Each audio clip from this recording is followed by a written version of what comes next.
Welcome to the Pole Shift, Ed. Our Welcome, first Dan. episode. The inaugural first episode. Good. Well, finally shake loose some of the cobwebs and really get going then. I mean, it's just starting it and getting everything figured out. Like, this has been a monumental evening of success. I can't believe we're here. Honestly, Dan, I can't believe we're at this point. So the fact that we're here is the big enough achievement. You know, showing up, right? That's what they say. Just showing up is all that matters. Taking the first imperfect step is definitely the way to go. Yeah, failing a lot and often is a solid way of doing it. I've failed up my entire life. So awesome. But I'm glad that we could do this. You know, again, Pole Shift being something we've been talking about for the last couple of weeks, just giving us an opportunity to really sit down, talk about a lot of things going on in the world that we find really interesting, and not just interesting, but also curiously odd. Something's off. There's a shift, one could say. Yeah, exactly. So is there anything specific that you're hoping to get out of this experience about, making this show, talking about this stuff openly? I mean, first things first is connecting with people and keeping people updated about a lot of information that most people think is either not true or just really just out there. But I think one of the main goals of this is just to get people to open their mind and consider different avenues of thought, and not necessarily just thinking of crazy and strange things to being the cause of a lot of things going on in the world, but just at least opening up the ideas to that. And I hope we can expound on that or expand on that rather by talking about those subjects, whether that's anything from Bigfoot to aliens and everything in the middle. They're all supposed to make you think. And if anything this podcast does is help making people think, I think that's literally the best we can do from it. Besides me getting a lot of my frustrations out there about the world and asking a lot of questions about things that I really want to find answers to, and hopefully we can connect with people who have those answers. But how about yourself? How do you feel about the podcast, or what do you think can be gained or what you can provide to people by doing this? I mean, it would definitely be a dream if we could actually get some actual experts on to ask questions and, learn more. But I think a big thing for me is, we've been talking about this stuff for a long time, every day at work, whatnot. But I think my opinions on things about, I try to have a very big picture view of the world, and I'm trying to see it as one big puzzle with a million different pieces, and, how do they all fit together? Because there is ultimately one picture. You know what I mean? Like it's all strands of the same spider web, and I just can't help feeling like there's a spider in the middle of it, and I want to know that spider. I want to know what we're up against. But also just from, someone who consumes this type of content all the time, there are so many avenues to go down, and there's so much expert level content that you really have to go into whatever you're listening to or watching with almost like a notebook to be like, what are they talking about? I need to look into that. What are they talking about? And I feel like now more than ever, especially with the UAP files coming out, people are seeing orbs. There's lots of discussion about this being, is it aliens? Is it religious phenomena? Is it something else? Like, there needs to be a grounded place for normal people like us to be able to get into this world and start talking about these topics. So I think being able to have more general conversations focusing on a specific topic each episode and really digging into like what are all of the different perspectives. Like, I want to cover, I don't want to just cover all the woo woo, let's believe everything Yeah. angle. Like, I want to know, what are the skeptics saying? I want to know, like, if we're talking about aliens, like, what are the religious people talking about? What are the scientific people talking about? What are the spiritualist people talking about? Because that's what I tend to do when I consume it on my own, but then I end up having to watch, like, you know, 6 different videos just to get a handle on like what the actual situation may be. But then, I watched those 6 videos and now I'm down like 12 12 more. other rabbit holes because somebody said like, "Oh, check out this book or check out this documentary." And it's like, okay, I mean, I have kids and a job, but I want to know. And like, so I end up, like I said You can before, just listening to this stuff while I'm doing chores, which, has definitely upped my chore quota completion rate, the wife's happy which about is, that. it doesn't upset her, that's for No. sure. But yeah, so I think I want to create an entryway for people like us and people who may have never really considered any of this before, just to like, hey, what are people talking about? What are Yeah. some, different perspectives? And ultimately, I think we can help people who are not insiders, who are not experts, but are still kind of worried about how quickly the world is changing, be able to stay grounded in it and still focus on, what is important in your individual life. Like, if we can talk about how we are managing this stuff, maybe that'll help someone who's doom scrolling Reddit and going through a ton of conspiracy theories and like, Yeah. oh God, we're in a simulation and someone's going to turn off the video game. What do I do? It's like, well, No, we'll try and exactly. figure that out and we'll talk about it. And I feel like I've done a good job over the last several years of really deep diving a lot of this stuff, to keep my sanity. And I think Yeah. if I can help talk about that angle as well, and that helps somebody else out there, I think that's all for the better. It Yeah. would be super sweet though if some government agency was like, "You guys need to stop." Be like, yes, we figured something out. That sounds sweet, but also terrifying. No, it's terrifying But for I sure. mean, hell, if I wouldn't mind seeing a message from them just to know we hit a nerve. But I think that you touched on a million really important things, and to package that a little bit.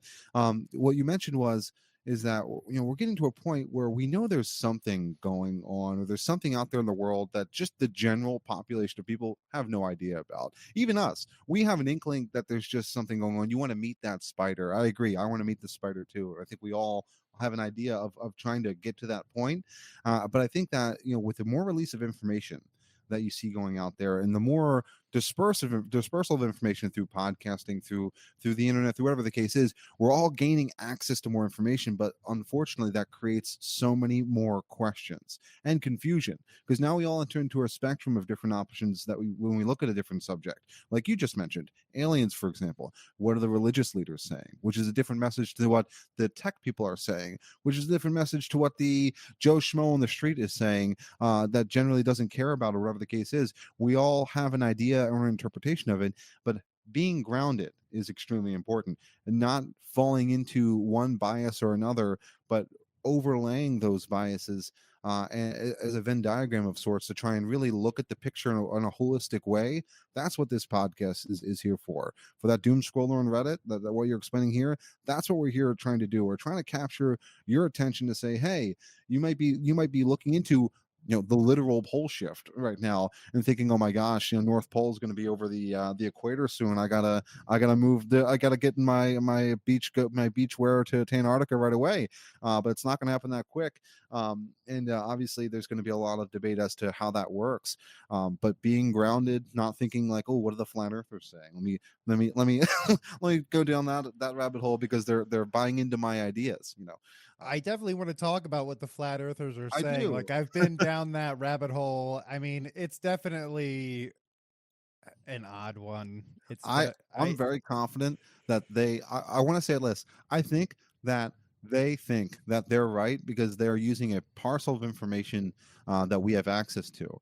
I think we can expand that on another episode.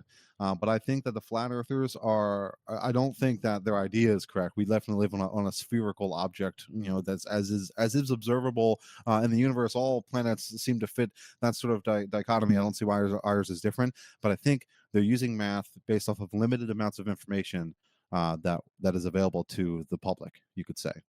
Yeah. You want me? I could expand further, but I mean that's my thoughts I currently. think we'll leave flat Earth alone for episode one. Well, I mean, yeah, because that's a real deep dive. I mean, there's full on conversations going on where they're like creating fully 3D models to prove that the sun sinks into the earth no, at sunset, and not that like, one. I took this picture, look, why are there clouds behind the sun? Like, I don't know. Like, Yeah. I don't know enough about photography to push back on that, but I'm sure I can find a source who can push back on that type of thing. Like, I don't know, did you Photoshop it? But I also don't want to just completely dismiss any idea. Like, I can't wait to get into some of the more woo woo takes on it, like, oh, the Galactic Federation is here and they're pulling star seeds up in out of body experiences to brief them on what's going to happen. And like, there's plenty of people online giving interviews on other podcasts claiming to have had these experiences and calling themselves star seeds, which is a huge red flag. Yeah, I mean, you're making it about yourself at that point. Yeah, calling yourself a chosen one is like, okay, what book are you selling, or like what yeah. are we? Normally, You're just trying kings don't crown to make themselves. some money off of this, like, yeah, Yeah, exactly. And especially with everything that I've learned about remote viewing and OBEs, like, so much of it is based on your own filter of your reality. So if you go into it believing you're a star seed, like, your whatever you are. vision or experience you have is going to cater to your own beliefs. Like, that's been a very common theme, and I think that's something that we're going to have fun tracking, is like, what are the archetypes that we're seeing, what are the themes that we're seeing, because the details are so numerous and almost infinite, and that it's really, that's how we're going to be able to make sense out of this, is what I feel in my gut, is like, what are the themes that we're seeing in this area of weirdness, what are the archetypes that we're seeing that match completely other areas of focus, so that we can put them together like for like and see Yeah. what's similar, what's different, and just kind of use that as our path towards the truth. I mean, we're also gonna, we've talked about having a red string board, Oh yeah. which will It'll be up there, detailed. I guarantee it. exactly. Right where that says pole shift, you'll see our idea board, and it's gonna paint a clear picture. I guarantee it right there. Yeah. I mean, I'm sure we'll have a physical one, but I also want to have us put together a website with like a digital version that people Yeah, can log on to and explore and maybe add their own idea commentary board. to it, because there's so many perspectives. I mean, you just go through Reddit comments in different subreddits about this kind of stuff, and like, there's so many experiencers out there. I mean, some might have schizophrenia, but you never know. But unpackage schizophrenia, right? I mean, as much as, for example, right, ADHD and ADD, we view that here as a mental disorder, or not a mental disorder, rather a learning disorder or a cognitive disorder that affects our ability to be functional. But in essence, that's mainly because this is the way that human beings in society are currently. It's not really behooving to have ADD or ADHD, but in a tribal society and throughout much of human history, people who had that function, who had the ability to hyper focus and or be focusing in certain levels and capacities were heavily utilized in hunting, in foraging, and what have you. So that learning disability, which is viewed as being something that's debilatory, was actually really helpful back in those times. So to posit that into schizophrenia, if we're all experiencing reality or through our own consciousness in different ways, and our brain, you could say, is the filter of such, if schizophrenia exists as a mental disorder, is it such that their own filter is seeing things in a different way, or is their filter just letting things in that not normally wouldn't be? And I think that's a really good way of looking into mental disorders, because we're starting to realize that the brain, as much as it's used for thinking, is also really attuning to certain frequencies and things that are in the background that do affect our ability to think and our cognitive function. So when we start realizing that it's receiving information in our brain is affecting how we receive the information, now what do we enter into? Because now people are living in different realities based off of the way that they're receiving or frequency, kind of tuning into the way information is listed. um, so I think that's a great topic, is how is mental disorder viewed in comparison to potentially how that taps into consciousness versus just simply how somebody's brain isn't working correctly. You know what I mean? Oh yeah.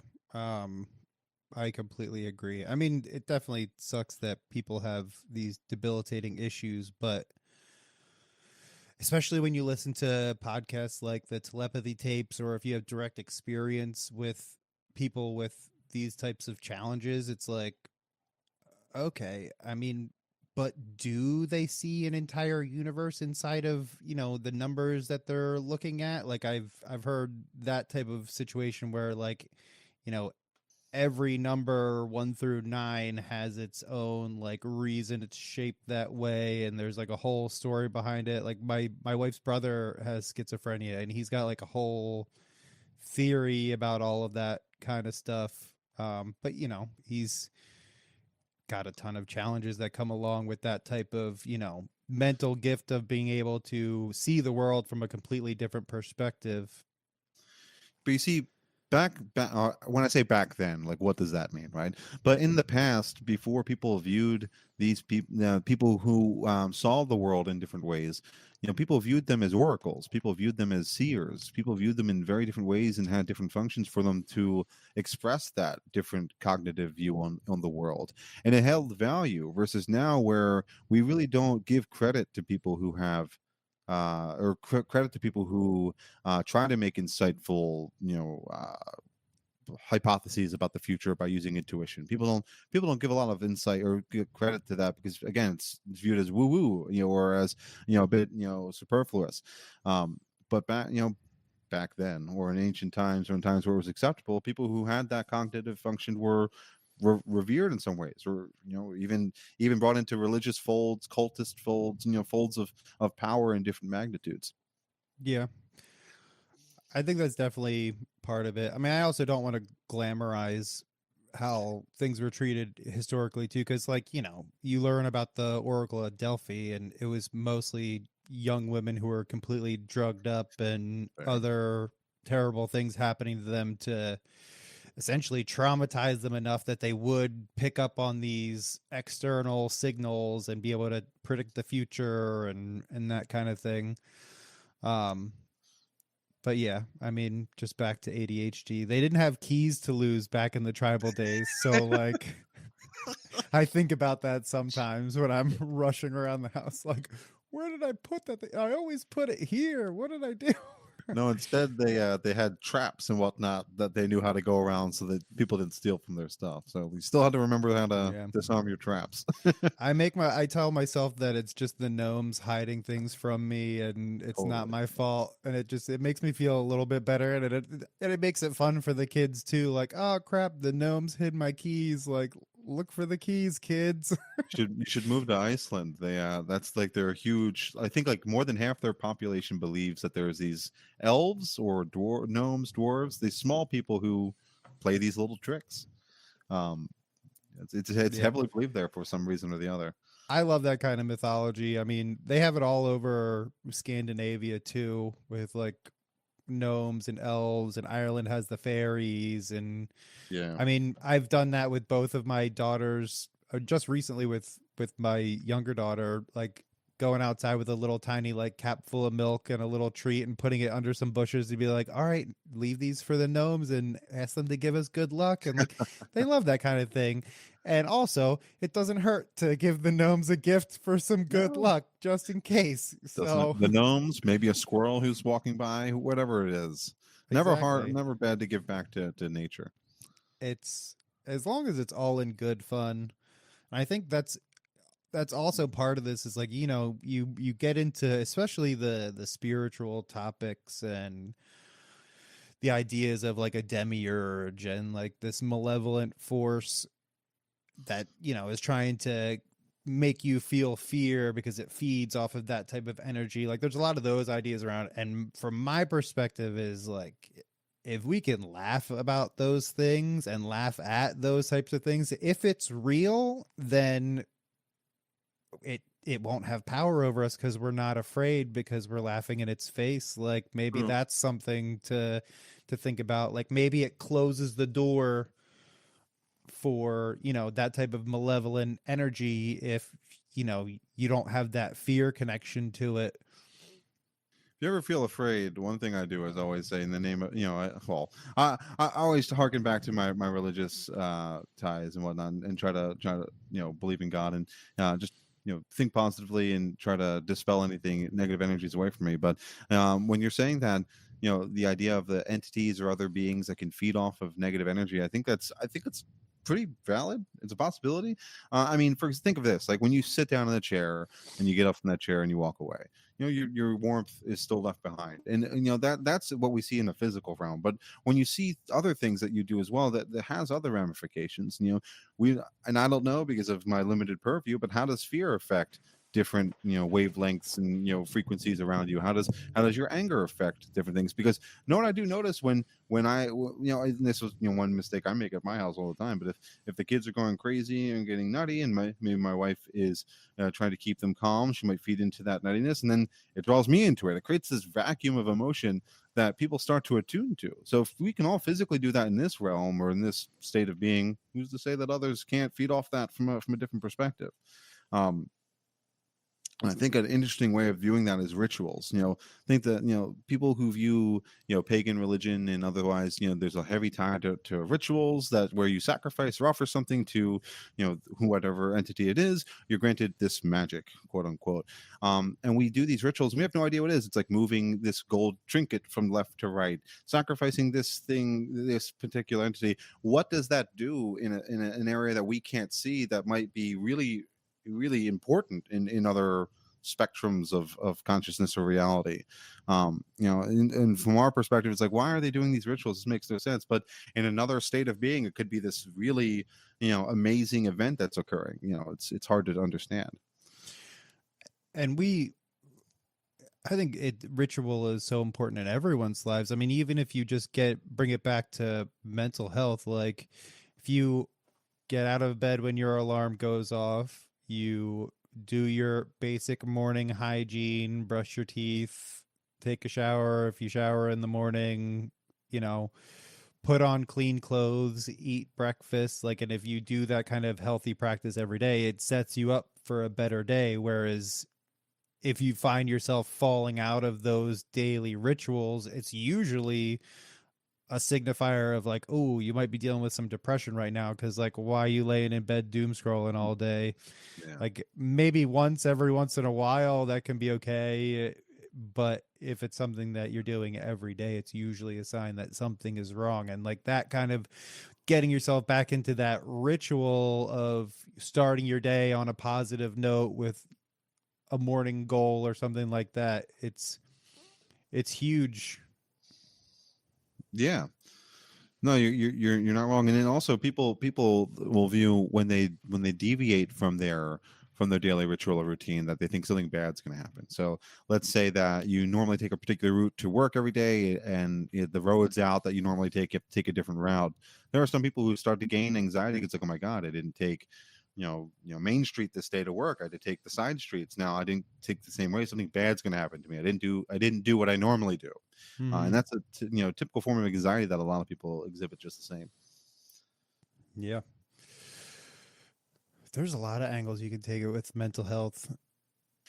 like that even like OCD, like that kind of like you're forcing yourself to do rituals because you think it'll allow you to control your reality, yeah, and then it absolutely. ends up being this trap that you have fallen into, like through no fault of your own. It's just the way that your brain has dealt with whatever trauma or stress that you're dealing with. But that's what I mean about like what I hope to get out of this podcast is just taking these big topics and bringing it back to a grounded place where we can actually talk about it, investigate it, decide. I don't know if we'll even decide if what is true or not, but I Yeah. think over time, as we track themes and archetypes and build our red string board and like kind of organize everything that we talk about, I think eventually we'll start to see the bigger picture in the puzzle. I agree. I think when we draw off red string, we're gonna start to come to conclusions, and when we come to conclusions, we can create actual foundations to form not even an idea, but a picture of what's really going on, um, just in life and in general. I know we like saying what's going on, right? But it's not that we're saying like there's this weird thing hanging above our heads. It's just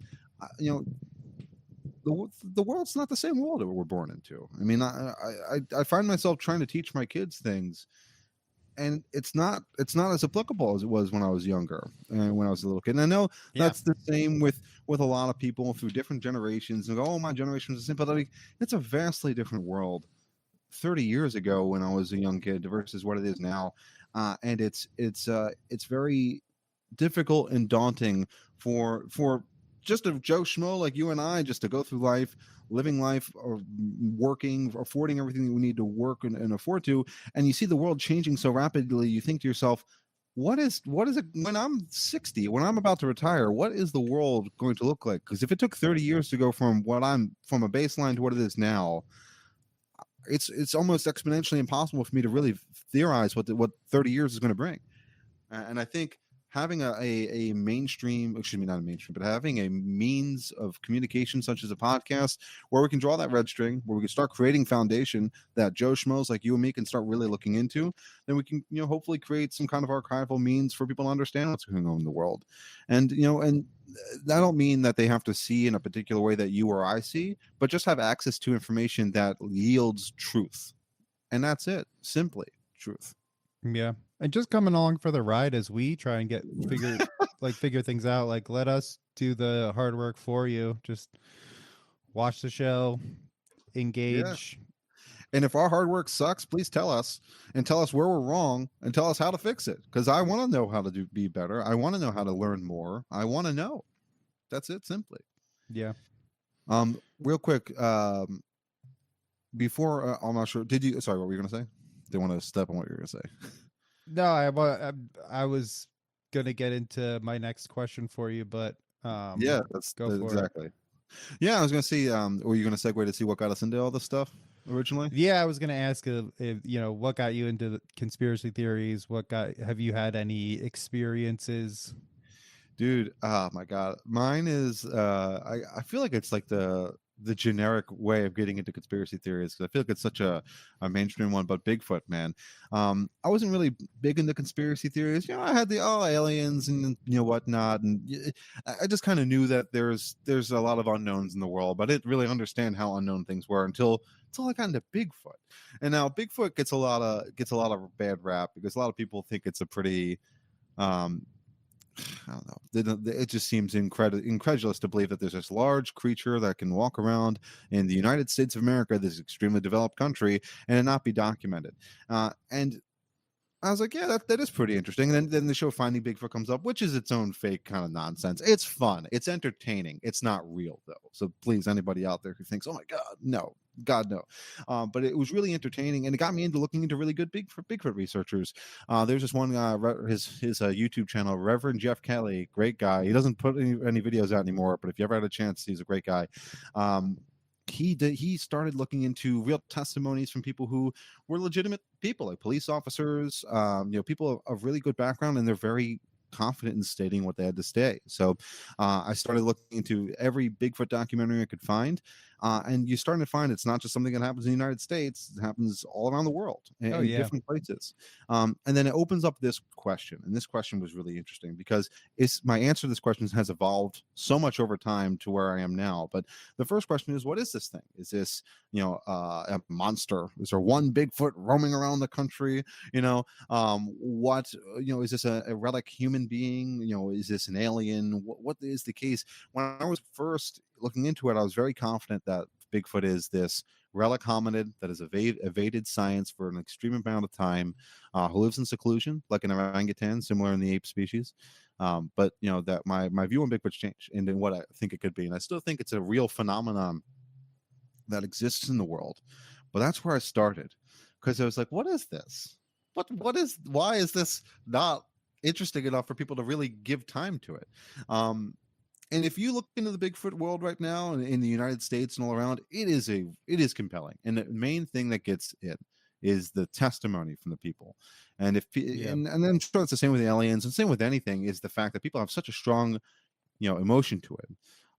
But the one way people try to catalyze that or get rid of that is by saying that it's anthropomorphism, which is human beings seeing humanity in the woods in a fearful situation. So Bigfoot is this psychological manifestation of humanity polymorphized with the woods, which I guess could be done by your brain, but I think it's more to that.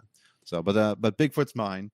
When it comes to experiences, I've tried to have experiences with Bigfoot the best that I could, but I live where I live, and I'm not very close to where Bigfoot would be. So I mean, in the Poconos, whenever I ever get a chance, when I'm up around there, I'll knock a tree, I'll make a howl, I'll try to clack some rocks together, and maybe I'll hear them. But I highly doubt it, especially in the Poconos. What would you do though if you like started tapping on trees and then a Bigfoot just walked out? If it's the flesh and blood hominid Bigfoot, probably going to get killed or murdered. If you ever seen David Paulides and the Missing 411, you'll know that he has a bit of a slant on it. But I think if it had a mind to come up to me, it's going to kill me. If It's it didn't want to possible. see me, I would never see it. But yeah, I'd be very worried if it came up. I would do the standard, just stand there and go, look, if it's going to take me out, it's going to take me out. I Yeah. have no control here. Um, but yeah, I'd love to see it. I'd love to just see. I want to see something to give me some kind of hope in Bigfoot. Yeah. One, The only problem is unless you see it with your own eyes, like no. it's especially with AI these days. I mean, you can't believe anything you see on film or in pictures I mean, anymore. It's just that world is correct. done. It you can't but you need testimony, which is what Bigfoot has. But I mean, I still give a lot of credibility to the Paul Freeman footage with Bigfoot. That's a really big one if you're into Bigfooting. Then there's the standard Patterson Gimlin film, which people like to say it's been called out and it's been debunked. I don't think it has. I mean, I'll if you ever want to do an episode where you and I look through it together, I will show you Oh, we're definitely gonna similarly. do a Bigfoot episode, like at least one, but Yeah, maybe but if more than one. I mean, there's just so much to go on because of it's not a new story. It's not it no, didn't the myth didn't start with that original film of Bigfoot walking through a grainy forest. It's been in Native American history. yeah. It's been in like myths in Nepal and other areas of the world, like cryptids in general. Now, Um, yeah. No, I think globally speaking, when it comes to Bigfoot, and sorry, well, I'm sure we'll talk more, but I think that there's different answers to different questions that exist around the world, meaning the phenomenon is different where you go. And I think there are going to be certain places around the world where it is a relic hominid who is extinct, or excuse me, who is believed to be extinct or is not found. But I think in other areas it's not to that extent, which makes it even more complicated because now you're thinking to yourself, okay, so there's multiple different types of large hominid-like creatures walking around. It's like, yeah, that's my answer. yeah, There are. my favorite take on Bigfoot is definitely that they are the souls from Maldek, which was the planet that destroyed itself and is now the asteroid belt, and their disincarnated souls were so traumatized that they had to be put into these simple, semi-intelligent bodies on Earth so that they could recover from the trauma that they did to themselves, and so that they could eventually heal enough to move on and graduate to more sophisticated incarnations. Yeah. Like, I think that's kind of a nice story, at least, because it's like, oh, it's like some type of redemption story, and they're just out in nature trying to heal from blowing up their planet with nuclear weapons. It's like, oh, maybe if we do that, we'll at least get to go be Bigfoots on planet I'll take that. XY773B or something, like, Dude, whatever. imagine Bigfoot walking around like the redwoods of California for 30 years. What a nice life. Nothing's gonna mess with you. You're Bigfoot. Like, Exactly. that's a good life for me. One day. But what about you? What made you get interested into, whether it's conspiracy, mystery, or what have you? What's did you have an experience, or is it more you came to a realization similarly?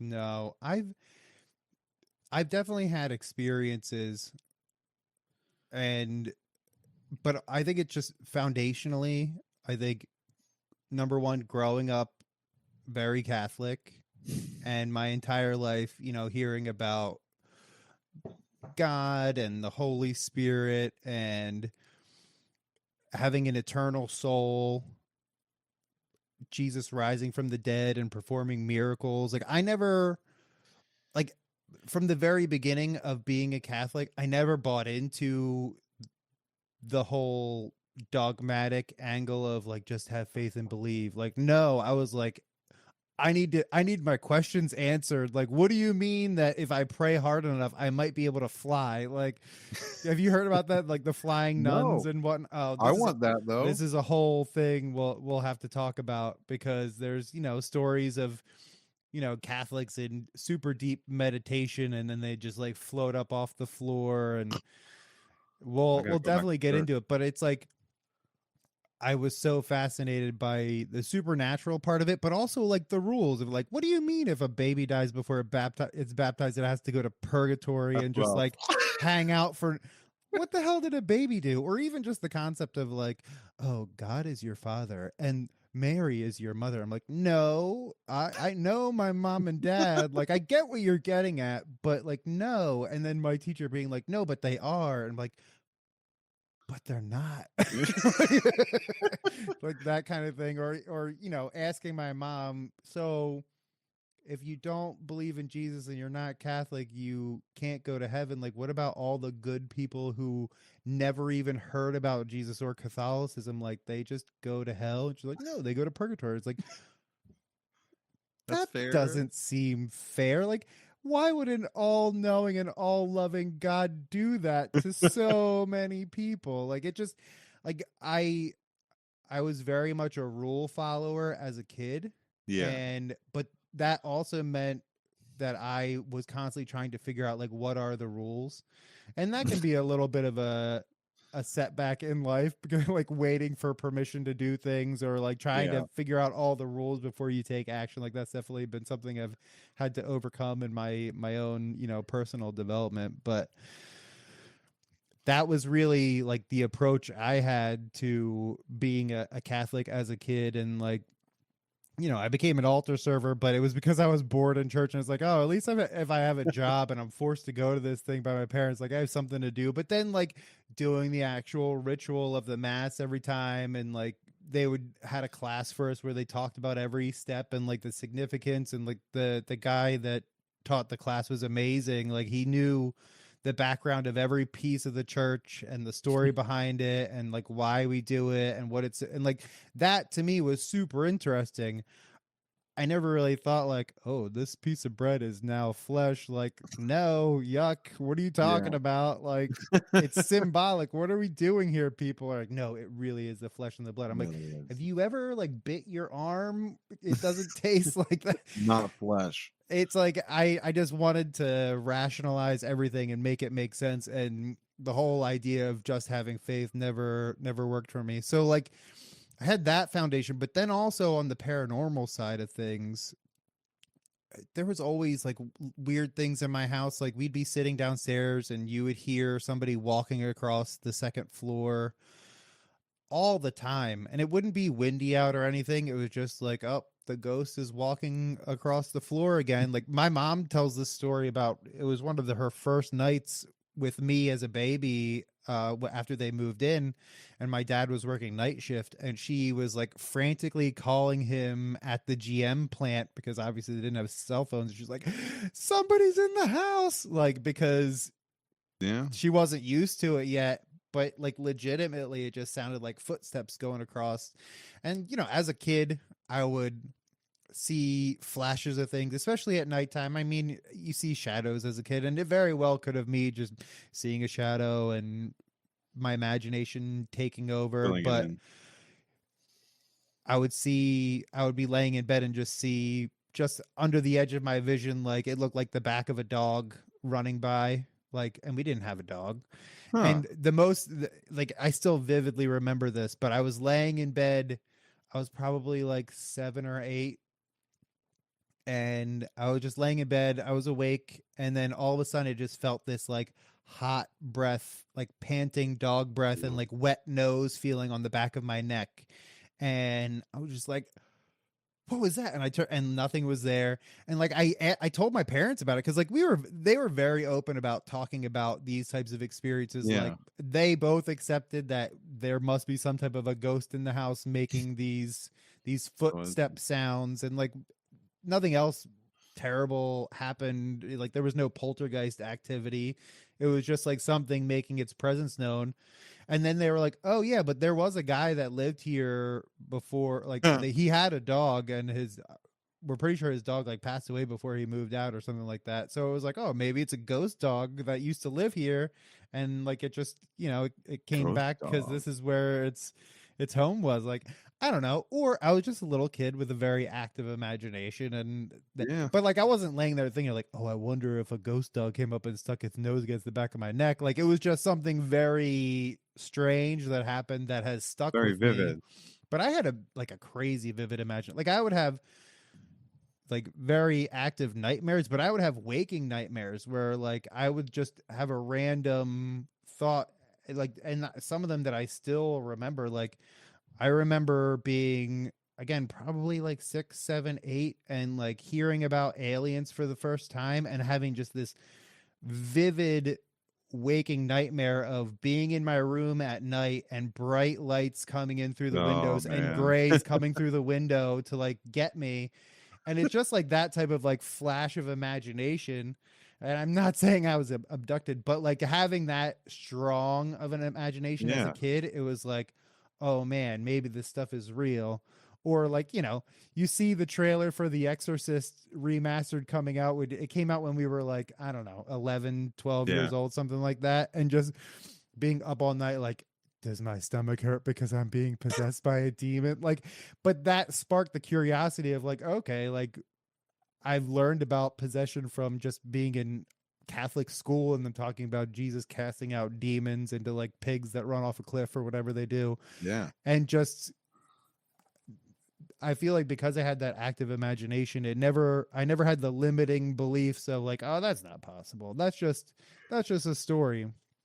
And so and also just getting over the fear of those types of things, because I felt fear very strongly as a kid. Yeah. It Learning more about it helped to bring the fear down, and just that's one of the best way to get over fear is just understanding things.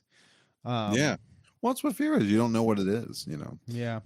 or But not. as far as conspiracy theories, though, legitimately, the movie Conspiracy Theory starring Mel Gibson, like I'd never heard of a conspiracy theory before that, and then I saw that movie on like, I don't know, Encore or HBO or Yeah. something like that, and like, oh, conspiracy theories. Like he seems kind of crazy, but he's connecting dots. Like, is that what a conspiracy theory is? You just like connect dots and like try and figure out what the story is, and like, Yeah. so that was like, okay, that put the idea of what a conspiracy theory was into my head. And then, but growing up as an older millennial and being in high school during 9/11 and then the war on terror, and just all of us got so swept up in the patriotism of that moment, and then later Dealing with it now. having contrary points of view that are like, oh, it was actually about oil, or was actually this big plan to take over the Middle East, blah blah blah. Like they're so, and then also just conspiracies about like, oh, jet fuel doesn't melt steel beams. Like it was all of those ideas were being introduced and forcing people to ask questions, like, and seeing that most people were dismissing the questions altogether instead of like, okay, let's talk about it. Like I wanted to learn more just for the sake of, this is a good story, let's learn Yeah. more about it. um so that really, I think for a lot of millennials, just the way that we grew up in the 90s, the economy was booming, there hadn't been a war since the Gulf War, like there had been like, stuff in Bosnia, but we weren't really involved. Like there was some like missile attacks and stuff like that, but there wasn't really, people It was deployed well in on the hand. ground in Bosnia, at least not above board or, officially. um the Navy was there. I had a pen pal in the Navy briefly through school who was Oh wow. on one of the ships out supporting the military action in Bosnia. But yeah, I think naturally all of us have kind of grown up in this world where conspiracy theories have gone from like no way to like, ooh, maybe. Well, it's so many. It's a funnel. It's a convergence of so many different things. I mean, you and I have lived through a lot of different times. I mean, like you said, we've lived through, I wouldn't say Desert Storm, but some stuff in the '90s. You lived through, the Y2K, the Oh yeah, Y2K. Oh 9/11. man. Yeah. Then you've got the economic crash. You got Iraq. You got, it just keeps going, right? You got COVID. Now you got AI. It just every 3 or 4 years, it's just a new thing pops up, and at the point we're just kind of jaded by them. And I feel like the media that you see out there when they say, "Oh, did you see the hantavirus?" and all of us like, yeah, what about the hand? Who cares? We've got 18 other problems that you've released over the past 30 years that none of them have been resolved. So just chuck the hantavirus on top. Let us know what the next one is that you have out there. We're just unfazed by it. But this is why this podcast, and not just ours, but many other podcasts out there, there's people talking about it because we all are trying to get to that core truth to understand. And like you just said a moment ago, the patriotism behind everybody to support the war in Iraq was widespread throughout the entire country. There's not, there was some people, I'm sure, that were against it quasi to an extent, but the patriotism rallied everyone behind it. But the preceding events that led up to it, or at least the public were not very well informed about it. And to have podcasts like this to create that breadcrumb trail of information for people to, when we get to that cusp of our country making the next decision, are we going to cheer, or are we going to be skeptical, or are we going to not force, because God knows we can't force it, but at least try to hold our political people who are supposed to assist us politically, hold them accountable to these things, because they think we're stupid, and that's the problem. And unfortunately, there are a lot of stupid people out there, and it's not even the stupid people's fault. It's people don't have access to information, and it's purposefully done. And by virtue of that, people are less informed. When you have to really sift through a lot of sources just to try and get to a kernel of truth, at one point, how far does someone have to go to find truth? Like you just said, you and I, we go to work every day. You and I both have 3 kids. Like we both have a lot to do. So we can't spend 6, 7, 8, 9 hours to find the answer to one question, which, by the way, changes because they released a new issue in another couple of weeks. I now have to research that problem. So it's made exponentially impossible for the common man to really get any kind of truth. Yeah. Yeah. It they have just figured out how to control us by our emotions, and then we think that we're being intelligent and making intelligent decisions, and then anyone who doesn't align with the decisions that we are coming to, they're stupid because they think or they believe that way. It's like, no, we're all just being so emotionally ramped up that it's really hard to think outside of the box that we're presently thinking in, is my theory on that. But I've had other weird stuff. Like it doesn't stop at being a little kid. Like what? Or is there anything that you'd like to talk about that is? I think episode 1 is probably the place to start. Yeah. I went to college in Center Valley, Pennsylvania, up near Bethlehem, which Yeah. has had its fair share of sightings and weirdness. Yeah. One night when I was driving home from I was driving back to the dorms from a friend's house. It was really late. We had been, partying and whatnot. No hallucinogens, just to preface, no hallucinogens involved. But I Good was I effect. was essentially like fighting to stay awake at the wheel. It was only a 5-minute drive down one road to a parking lot where Ah, my dorm like was. But you I said, mean, you I could was hit. also like 19 years old. Like we make decisions You like make that. But those I was driving down the road, and like the only thing I remember thinking was like, stay awake, keep your eyes open, stay awake. And then all of a sudden I was floating above my car and like watching it Yeah. like a video game, like you're playing Grand Theft Auto and you're seeing the car from that Third person. angle.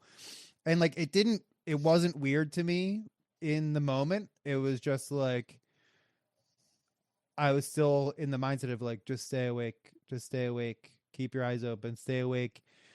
But I'm driving the car, but I'm above the car. And then I started to go, wait a second.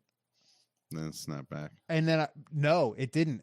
And I was above the car and I was like, wait, what is happening right now? And then a deer ran up, not perpendicular to my car like they always do. Like, they come out of the woods in front of Yeah. the car and you have to slam on your brakes. No, I'm the first thing I noticed when I like really came to was like the street lights were illuminating the car. And at first it was like dark illumination, see the car move Uh, along, and like but still like seeing kind of like the highlights and whatnot. But it was that flashing of the street lights that brought me into awareness of like, whoa, what is what going is on here? And I didn't like panic. It was more of just like this curiosity. Like it was a very unemotional experience. It was more just like it piqued my curiosity, and I realized like, wait a second, I'm above my car right now. And then as I had that realization, a deer with like a big rack of antlers came running up alongside my driver's side, and I went, oh shit, a deer. And it hip checked the side of the quarter panel of my car.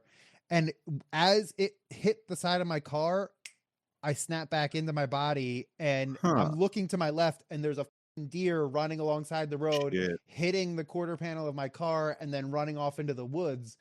And that like I was wide awake after that. And I got back to my dorm and I was like, that was all real. And I looked and my quarter panel was cracked with like a little bit of I'd hair in say. it. Like, Oh shit. so Questions. that set me down like a real weird path of just trying to figure out what was that all about. Like, there is something way more going on here. And like, it's not something that I controlled. It's not something that I've been able to do again. Although like, I'm definitely been Trying. looking into those types of exercises to try and have another. It's like I almost feel like I need to do it again just to prove that it was real. But like I know it was real. I still vividly see my car going down the road, the streetlights going overhead. It was a little red Saturn SL2, and that deer, and just seeing the lights illuminate the deer's antlers. And like you would see a lot of deer up there, but it was very rare that you'd see a deer with like a full rack. Full rack. Yeah. And it just like the bump and then snapping back to my body and just looking to my left and seeing this deer on the side of my car and then just running off into the woods. It was so it shifted something in my Yeah. brain of like, there is way more going on here. Well, quick question. Two questions rather. Do you think maybe that the state of awakenedness, however you want to call that, being in that twilight state of where you're in between being awake and forcing yourself to to not go to sleep, but added any kind of inebriation to that? I know naturally when you feel tired, you go to sleep, you force yourself to sleep, you go to sleep, you shut off, but you were slipping into that sort of sleepy conscious state but forcing yourself to stay awake. Do you think in that twilight you kind of hit this equilibrium where you were entering into this 100%. dream state but were cognizant of it? Yeah. And Exactly. that hip check was what brought you back. It's not the lights, it wasn't the sound, but the vibration on your car Yeah. kind of It was the brought you bump. back. Yeah, 100%. I mean, the more I, have looked into the topic, like getting yourself into that mind awake, body asleep state, the hypnagogic state where, Yeah. I mean, that's the realm where sleep paralysis happened. And I had sleep paralysis a lot as a kid. Not so much anymore. I had it like maybe a year ago for the first time in a long time, but like it's that state where like could your body paralyzes itself while you're sleeping so that you don't act out your dreams, you don't hurt yourself or anything like that. And Yeah. sometimes people wake up in that state and they're conscious, but their body hasn't unparalyzed itself yet. And like that's the physiological thing. But like then why do people Horrifying. always see entities and feel this like overwhelming sense of fear? Like I used to lay in bed as a kid and be like, I can't move and I feel like I can't breathe and I just don't want to open my eyes because I don't know what I'm gonna see. Like that happened all the time. I've never, the only time I've ever gotten to that state, or not state, or that feeling is that you said hypogonic state. I'm not sure what that exactly is, but I assume that Hypnagogic. you're in that sort of twilight, that restful state of mind where you're calm, but you're not sleeping. See, I'll definitely try this once when my kids are are sleeping through the night, because then I'll start getting some full sleep. Because I've tried doing this to an extent, just resting, quote unquote meditating, but I get that state for maybe a minute, and then Mm. boom, like you've always mentioned, this sort of arms rising up feeling. I've had this feeling of weightlessness before, but I've seen small things in my eyes, and you could say that they're hallucinations, because I mean I don't say I'd see anything legitimate, but I try to get to that point, but I'm just too tired. I gotta get more 8-hour nights before I can get some progress there. Yeah. And my experience, because I've been meditating a lot for the last year, and like I can thoroughly get myself into that hypnagogic state, but when you start to feel like body sensations, it's disorienting and your brain just automatically will like snap you back and wake you Yeah. up a little bit because you're like, oh shit, I'm moving, I'm falling. And you just have to, it's all about kind of training your brain to ignore those sensations, or at least Yeah. that's the idea from a lot of like the videos and books that I've read. Well, then one really good one to do is like the saltwater baths, those one where you just kind of float. I've done that. Yeah, that's Have you one of the done good that? ones. I haven't. One Oh thing man. I heard people doing is they're trying to do VR, where think of this, buy this for your home, the new VR saltwater capsule, where they're basically saying you sit in this capsule with the VR equipment attached to you, and you feel so weightlessness that's the real true feeling of being immersed in a video game. Um, You but don't need the similarly, VR headset, not at huh? all. You don't need the VR headset, Well, not at no, I'm all. saying for Oh, I so get it. I for totally get it. gaming, But for like when gaming. I did it, it takes about 20 minutes of really laying there with your eyes closed and just not moving anything and just letting the water hold you. But your brain stops recognizing the signals from your body. And like I was laying in this coffin filled with warm salt water, and it got to the point where like I felt legitimately like I was laying on my back on a lazy river, seeing stars above my head and seeing like tree branches interrupt my view of the stars. And like I was in a different place for a little while. It didn't last a super long time, but it was a revelatory experience of like, oh wow, the mind can do some incredible things, and like Yeah. maybe something else is going on. I don't know, but Well, the mind literally produces, your brain literally produces one of those strongest, what's the word? Uh, Psychedelic components, DMT, that exists out there. And the funny thing is, it's hard to make something illegal that that your brain naturally creates, but it's obviously it's an illegal substance. But I mean, with your brain being able to produce that substance, why would your brain need to have the ability to create this extremely psychedelic component? I mean, I don't know what the word is, but essentially you metabolize, it's in everything that you eat and drink and see, but your body metabolizes it so well that when you take DMT, you essentially are taking it with something that allows you to slow down it metabolizing the DMT and experience the psychedelic component to it. But I mean, why does your brain have the capacity to make you hallucinate so insanely? And is the word hallucinate appropriately being used, or is it allowing you to see something? You know what I mean? Are you truly hallucinating, or is it just tearing down the veil so you can see something that otherwise you couldn't see? See, So I feel like language puts our minds in a box sometimes, and even just the word hallucinate automatically gets you to think, oh well, your brain just made that up. yeah, Maybe it's putting you in a different, realm that you're quantumly entangled in. Like that's a legitimate thing in quantum physics. Like they've proved quantum entanglement. Maybe there's another version of you somewhere else that, your observer can jump from that you to this you, or vice versa. Who knows? Like it's such a big crazy universe. You just never know what could be going on. if you overlay what you're saying there with quantum entanglement, right, where a particular atom or a particular cell, whatever the case is, it can be transported or essentially harmonized with one that's extremely far away in different areas. When you overlay that with the fact that, or the concept of time being nonlinear, then that creates this spectrum of possibility that's insane. Like, for example, you're saying to yourself, oh, I'm in this state, I'm in the saltwater pool, or bath or whatever, and I'm able to see myself floating down a river, a lazy river. You see the branches, you see the stars. Who's to say that at that moment in time, because you yourself have reached such a frequency in your mind that it harmonizes so well with another mind from 500 years ago, 500 years from now, that Mm-hmm. is floating down a lazy river. You perfectly harmonized with that exact moment in time that you were experiencing it, which is a possibility. You could say that your brain is just putting on a nice show in front of you, which is very much possible. Or who's to say that you just quantumly entangled your brain with another brain that happened through the nonlinear time path of somebody 500 years ago who decided to go down a lazy river and reach such a status of not enlightenment, of tranquility, that it was similar to yours in a salt bath in this present day and time. Yeah.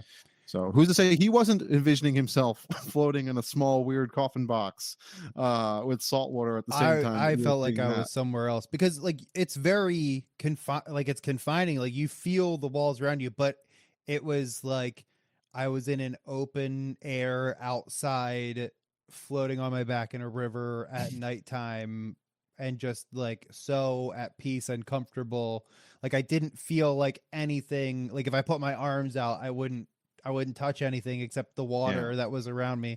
But also, like, even just getting into memory, like they have no proof of where memory is stored in the brain or in the body. I'm like, there's theories about it, but like, what if you have like, you smell something and then it puts you right back into that memory. Like, I don't know about you, but I've spaced out into memories plenty of times. yeah, Or even just now talking about these experiences that I've had, I vividly remember each of them. Like, I vividly remember being a little kid and getting chased by the big bad wolf in dreams. You know what I mean? Like, yeah. so is it just like a data file stuck in your brain, or are you in some small way tapping into that whole idea of time being nonlinear, and you are reliving that in the moment? I mean, that's what they talk about with ibogaine, is like a lot of the experiences are, you literally go back and you re-experience those memories, but you do it with a different emotional perspective, and that's what lets you heal from that trauma. Yeah, It's like, tell me that that is not something more than just like, oh, it's a medication that you're taking that helps your brain, like, yeah. you know I want it to be known too. People believe that ibogaine is a substance that you take that is like that could be recreational. It's not. You don't feel good from ibogaine. You actually feel sick from it. It's a very difficult drug to take. yeah, So people want to think like, oh, just more people getting high or more people tripping or whatever the case is. It's not. It has a functional and medical purpose, and it does give people a lot of insight into either their own selves or their own problems, and it's good to see stuff like that getting put out there. yeah. um Tim Dillon's take on that is pretty hilarious, though, about all how right. like it's becoming legal so that everybody can do like terrible shitty things to each other, and then you just take ibogaine and you don't feel bad about it anymore. Like, oh, you just like the baby and shot that lady. Like, just take Ibogaine, some you're fine. ibogaine, you're forgiven. Like It's like that kind of Christianity. idea. You go to reconciliation. You say you killed these people. Sins forgiven. Take Bro, some ibogaine, and then you're good. reconciliation, like That's that fun. whole thing as a kid. It's a good feeling to be able to say what you did something bad, but it's not good to give a human being on earth this seemingly like This power ammo to, against you. It was totally yeah. invented by the Catholic Church so they could get the Oh, secrets of kings 100%. and high level people. It had nothing to do with like you're telling me that if No. I can't just like pray to God and ask for forgiveness and like try and make up for it using my judgment. Like, okay, bro. Well, you should probably tell this very strong religious figure in your community all of your deep, dark secrets, Exactly. because then he can definitely not use that against you in the future. Man, there's so much trust me, bro stuff going on in the Catholic Church and religion in general. It's And we were talking about it's this just one earlier. of those boxes that you get put into, and it limits your beliefs and your thought processes and what you're willing to even look into. Um, yeah. Have And you I ever think seen a UFO? Maine, I've seen. I once looked up in the sky. I saw something really interesting, but it was definitely a shooting star. And I sent you that picture the other day. That me and my daughter saw. We looked at the sky. And I was like, "What was that?" It was that weird shifting circular thing. That looked like almost looked like a black hole event horizon, where it's like the circle mixed with like a little bit of a line. But it was the outward burst of a rocket from one of Musk's rockets or something like that. Really? You Um, saw that all the way Remember, I from sent your you. house? If you I look don't at remember. I'll have to if you look look back at through yeah, I'll the resend it to chat you too. history. Or we'll put it in the chat, or we'll put it on screen too, so you can see the crazy picture I have. But it's Yeah. literally it was on Facebook, literally from ABC6. Somebody stating it was the um, jet engine burst or something like that from another rocket. But I've never Mm. seen. I've only had I haven't had very many exposure to whether it's paranormal or UFO. And the thing is, as much as everyone says you don't want to say this or be this, but I'm interested in trying to experience that stuff to the extent that it Yeah, I doesn't don't know ruin how my I life. feel about CE5. I like every I've had two things that I've seen. Well, CE5. maybe more than two. I'm still not sure about the most recent one, but CE5 it's the Stephen Greer close encounter 5 or whatever method. It's like a protocol you can do where you basically Oh, project I'm not. love into the universe and No, the UFOs come nah. to greet you, and like I think that's possible, but I've also read testimonies from people who have attended his programs, and they're like nothing really happened. It was just kind of like pointing at clouds and be like, there, do you see it? And it's Are like, you trying to be skeptical to the good doctor, Dr. Stephen Greer? Are you facing any form of skepticism towards this man? I don't understand what you're talking about. I don't He's a know. doctor. You should just take him at face value, Dan. Like I would not be we are surprised if he's not. a fucking reptilian. We are not. That means everything he says is gold. So Yeah, trust uh, me, I'm a doctor. I don't know. I don't know. I think he's done a lot of good things with, raising awareness around the whole UFO UAP disclosure issue, but I really feel like he needs to like step off camera and let other people talk more. Like he doesn't need to give his whole freaking spiel every time he's on camera. Going, oh, I gave up my ER doctor career, blah blah blah. you Like, retired, okay, bro. bro. Like, did you maybe have to stop being an ER doctor because you weren't a good ER doctor? And also, like his claims about like briefing presidents, like there's No. not substantiated at all. Like I think the one story I saw was that Clinton was like, "Oh yeah, he was a real weirdo. Like we had to kick him out or whatever." So like he's definitely fluffing himself, to put it politely, a lot. But you can't also say that he hasn't done some positive things for getting like the word out, but it's also like, Yeah. is it disinformation? Like who knows? All I know is when I see him talking, I don't really trust him. I think, but that's that right there, Dan. Right? I think that's something that we need to have a gut meter on Yeah. our podcast. I don't think you're ever going to find the truth, holistically truth, outward. It's all inward, and that's the best Yeah. way. And I think everybody's ability to understand truth is different, and it's based off of their own cognitive function. But in my opinion, you know when someone's lying to you in a lot of ways. You know, even when Yeah. because you even when it's because you start hearing the same words that you use to convince yourself to believe something that you know isn't true. And then when Yeah. this person goes, believe me, believe me, believe me, that's not evidence. You're asking me to do something, without providing enough substance to really give me that sort of confidence to believe you. So believe me, no, I don't believe you. Yeah. Um, But then also like because of Greer, people like Eric Hecker, the guy, I think that's his name, the guy that worked at South oh, Pole Station, and like the whole yeah, like I love his that's story, such but a great man, story. It's oh, still a but trust me man, bro type of thing, but it's he such also a has like a trusting, ton of bro. pictures of him like at the South Pole, and like Telling you, damn, the yeah. whole idea of being like he was a firefighter and a plumber at the South Pole, like they would have access to everything, you know But what I like, mean? but like everything, there's But got to also be the a fact that couple like things where it's guys like, doing super secret projects would be like, "Hey, let's tell the plumber about this stuff," or like I guess he would like walk in and like see what they're working on. But uh, I mean, if you look into his whole life story, he's got a lot of connections to start, weirdness, and it's yeah. like, The early programs in his youth to like be involved in those like youth, I and forget also exactly. just like I remember he's talking about like his grandfather was somehow he was like in World War II on a Navy boat that was sent to South America to help the Nazis with like a rubber shipment or something like that. Like I don't know. I don't remember the exact story, but like it's either whoa, this guy's been through some stuff, and But that holds credence because the Nazis were getting a lot of rubber shipped to them from Indonesia, so they were. Um, I mean, that's where a lot of rubber comes from anyway. But I mean, yeah. holds some credence. I just think that I don't know that smell meter, man. That same kind of thing with him is when he starts talking, he he seems very matter of a fact about it, and he seems overly confident. It's to the extent where it seems like it's acting, and I want to believe this guy 100% when he's talking about the DOMs that they have in the ice, or the Christchurch, New Zealand situation where they call it an earthquake.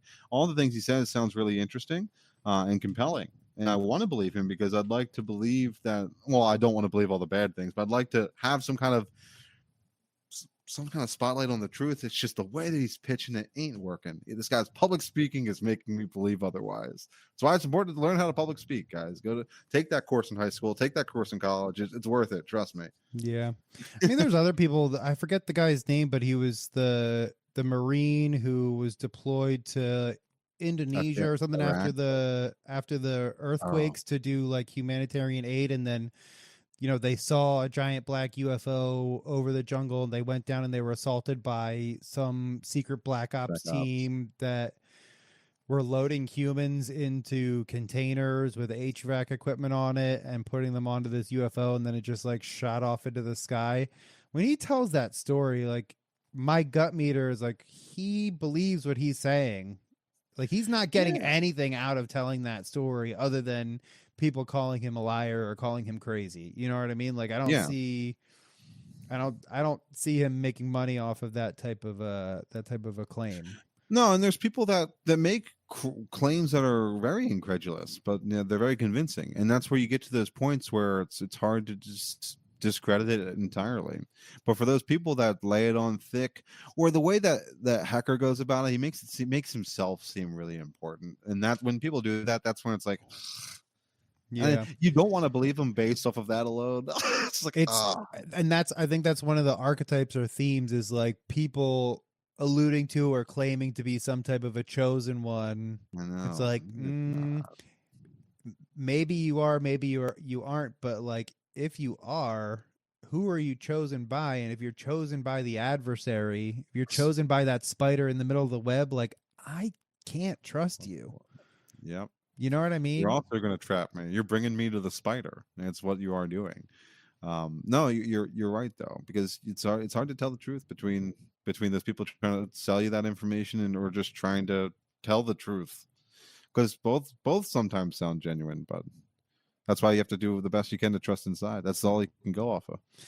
And also just being open about talking about your own experiences and hearing other people's experiences and not, laughing them off or telling them that they're crazy or anything like that.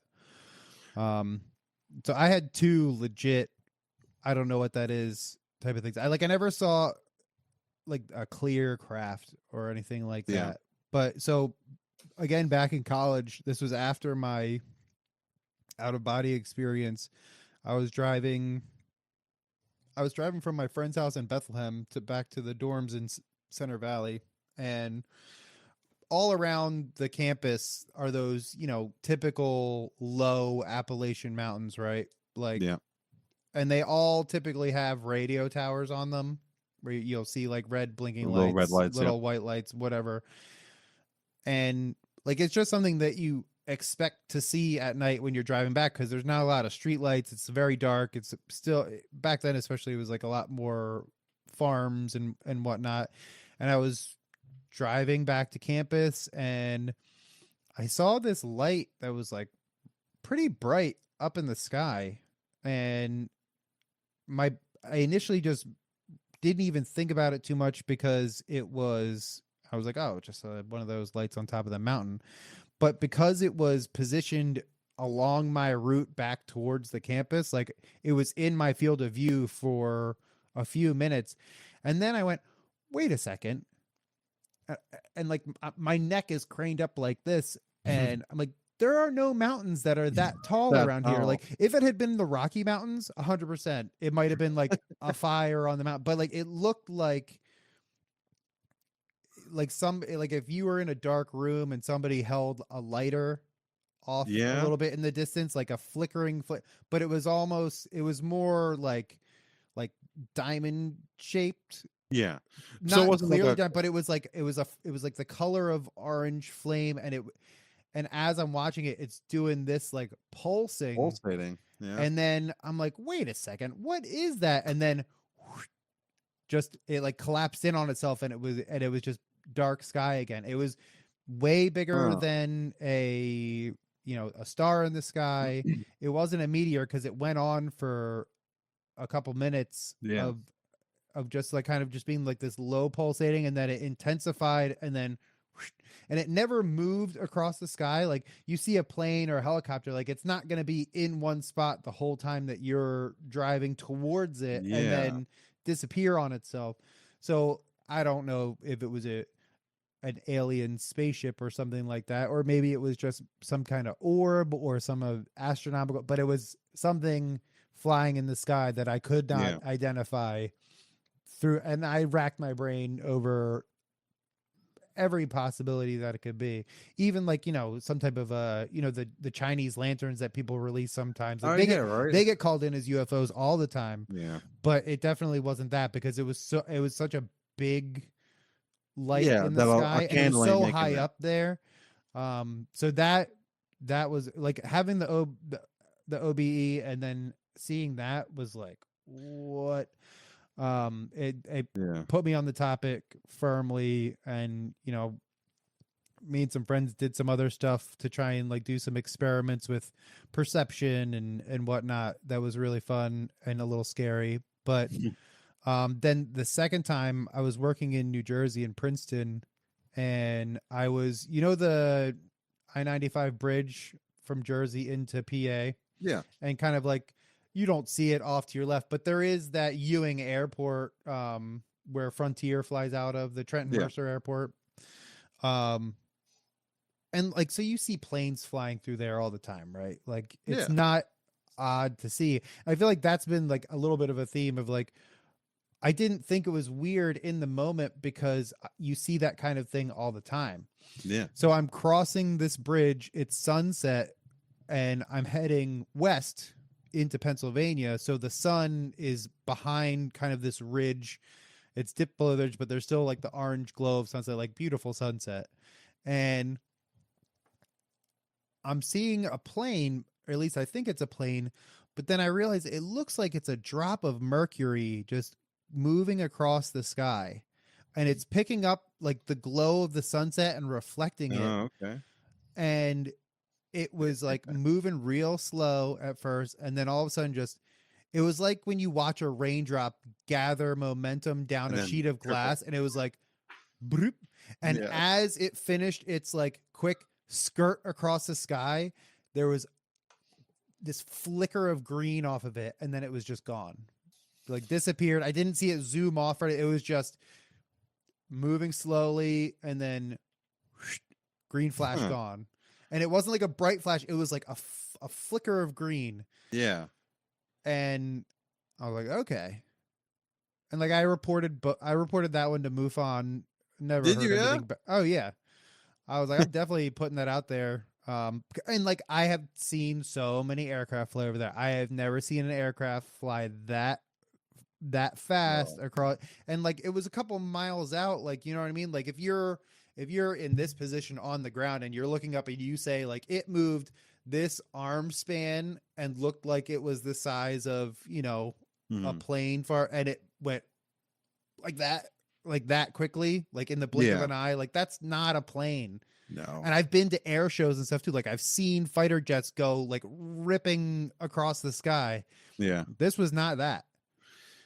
Two things that you say. Well, one thing I want to say is the pulsating object. What that brings up the story of Chris Bledsoe. If you're ever familiar with him, Yeah. he kind of paints UFO in a religious kind of standpoint. But that one of his biggest experiences was an orange glowing pulsating sort of that he thought was the sun at one point that's setting over the horizon, but it was already nighttime and it wouldn't have been the case. But that's familiar. And I then haven't heard Billy that one. Carson. He tells me a lot. He explains that one of his first instances of questioning things was he would live near an airport and he would see from time to time something zoom, zip way too fast. And he's used to seeing the planes. So, See, that's another guy though that's really tough to I know, believe I because he's know. such a salesman. And it's like, But it's a harmless story, and that story has nothing to do with his yeah, Anunnaki and that's nonsense what that he's I going off of. exactly, and that's what I think we need. It needs to be a theme for our show. Is like we need to hear the stories, add our skepticism for sure. Yeah, Like that gut meter is a great idea, yeah, but also there there's nothing to say that someone didn't see a UFO and decide I'm going to sell my story and make some money off of this, oh yeah. or I read the Book of Enoch, I'm going to write a book about my theory. And it's like, okay, like We need to go it over kind Book of of sucks that Enoch. you're trying to be a salesman in this moment and not like more genuine. But Yeah, and the thing is too is that the bad salesmen are the ones that sound like salesmen. It's like you can pick it up right off the bat. It's yeah, like you were never a salesman, and that's the thing too. Maybe in fact you are somebody who had an experience and you suck at being a salesman. It's very obvious that you suck at being a salesman, and you can't pitch your story because you can't say it very well enough. Um, I like Billy Carson though. I mean, he if anything, he does open up your mind to being able to think about um, the way that you view at least like the he looks at the Mahabharata, or I forget the exact way of Mahabharata, Mahabharata, and his idea is really the interesting. Emerald Tablets and whatnot. He's very Yeah, charismatic. He's great at talking. It's just he just triggers that but gut response of just like Greer does, but you also can't deny they are adding to the discussion. You have to use your own discernment, but at least they're talking about this stuff. one thing to give Billy some credibility is that a long-standing idea he's had is that there's a large structure underneath the pyramids. He believed coils ran underneath the pyramids that connected to the rose quartz granite, so that the aquifer that ran near the Nile would that would run near those rose quartz granite, creating physiostatic electricity that powered the pyramids. He had that idea, or at least said that amongst other people. And I think now you're starting to prove with lidar and other ways of looking under the earth that there are in fact these coil-like structures similar to how Billy Carson and other people are saying it. So I mean, I get there could be many other things that he kind of takes his own creative works with, but there's some things that seemingly are true. Yeah. I feel like at least if people are openly talking about these type of non-traditional ideas and explanation, it's at least better than the people who just completely write it off. Like Neil deGrasse Tyson forever has been so arrogant about the whole alien UFO Yeah. situation, and now he's, trying to sell a book about it, and so now he's talking about it. It's like Yeah. Well, that there's kind of situation. It pisses me off it beyond. does. I, But here's where I I stand can't in even. that. I don't have the words to express. But people, the thing is, so you can look at it in two ways, right? One, you could look at it as he's trying to sell a book and make more money. Two, you can look at it as, well, since it's now generally being spoken more in a way that doesn't tarnish your career, he feels more emboldened to talk about it. Either way, in my opinion, the fact that he has been very waffling over his opinion before that, he's just not a source you want to go to. Yeah. He's somebody that maybe you can verify information for when it comes to real legit science, in astrological understanding of things. But if you're looking for someone who's going to be on that cutting edge of the news, of the conspiracy and the aliens, whatnot, he's not that guy. It's the people that show you the entrance to the rabbit holes. Like that's the kind of person who's talking about these things. It's like you can find the entrance to a lot of rabbit holes based on the stuff that they're saying. But then you got to go down those rabbit holes with other more expert, more trustworthy seeming people, or at least get as many different points of view about that rabbit hole before you come to any of your own conclusions. Otherwise, you're going to drive yourself crazy.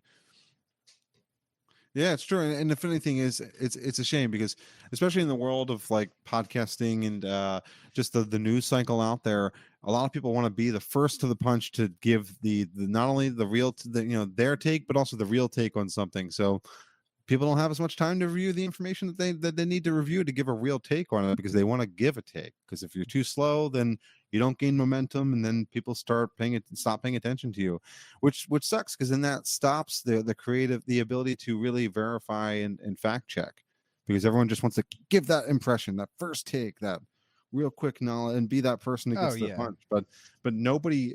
And the thing is, people run with that. The public run with that first take, but like the person who runs with that first take is foolish. You're sophomoric. You're not It's the listening to. attention war, though. If you are the first one to have that take, you will get the attention, and then you can sell whatever you're selling. Yeah. No, I agree. Oh man. But tons to talk about. I Tons know to this was look a lot of forward fun. to. I'm really glad that we're doing this. Yeah. We need to figure out what our first like real topic is, because we bounced around a lot Yeah. today, and I don't know. Maybe that's something people like to see as well. But We'll be doing that, I'm sure, but with more constructive and more leaded information instead of yeah, I all want to of it. be able to bring up sources and really have in-depth conversations about like a focused topic, because it's so easy to just go on rants and down different threads and really not get anywhere other than But we like do having a that. fun conversation about what we like and how we feel. But Yeah, those yeah, conversations are fun, but yeah, they don't always yield pointed information. I think it was appropriate for episode 1. I I agree. think it helps get us used to this, talking on camera with a microphone with each other, and also just Yeah, if anyone is watching this, it helps them get to know who we are a bit better, and hopefully establish a little bit of trust in we don't know what we're talking about, but we're coming from a good place. yeah, exactly. We'll figure out when we get there. Exactly. So, but for now, yeah, I think we can leave it at that. And we'll release another one. Let's hopefully do one in another week or two. Let's see if we can come up with a with a topic that we can talk about with some confidence. Yeah, for sure. I'll try and do some research. Maybe we'll pick a topic before you go on vacation, and when you come back, I'll be like, Ed, read and watch all these things. We're talking about it on Thursday. You send me so many. I'm like, oh my god, I gotta keep up with this. Please So, ignore your wife and children. I will. Trust me. They know I am. They pointed out a lot. Yeah. So, well, awesome. All right. Well, I guess with that, I'm Ed. I'm Dan, and this has been the Pole Shift. Hell yeah, man. All right, cool. We'll record again soon. We'll talk to you later, and great start. Yeah. Have a good one, pal. Thanks, man. I'll see you. All right, that's a wrap for our first episode of The Pole Shift. If you want more conversations like this, hit like, subscribe, and tap that bell so you catch the next episode. And if there's a topic you want us to explore, or if you've had experiences of your own and you're ready to talk about them, reach out. You can email us at info@thepoleshift.com.